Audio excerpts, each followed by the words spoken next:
Suryo Prabowo pertanyakan kehadiran Komnas HAM saat Vanessa Angel dan Angelina Sondakh ditahan. Mantan Kasum TNI Letjen Suryo Prabowo turut pertanyakan kehadiran Komnas HAM dan Ketua Lembaga Perlindungan Anak Indonesia Seto Mulyadi alias Kak Seto saat mendiang Vanessa Angel dan Angelina Sondakh ditahan saat memiliki anak kecil. Sentilan ini diberikan Suryo Prabowo sebagai tanggapan atas kasus Putri Chandrawati yang tak ditahan sebagai tersangka karena kasus kematian Brigadir J.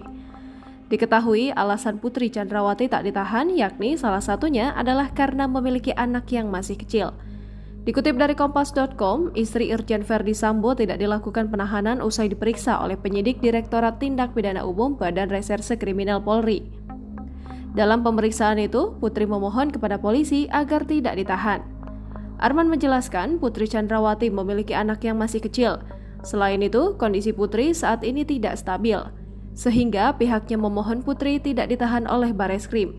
Publik pun membandingkan Putri Chandrawati dengan Vanessa Angel dan Angelina Sondakh yang punya anak masih kecil, termasuk Suryo Prabowo yang turut menyentil hal tersebut dilansir Twitter Suryo Prabowo.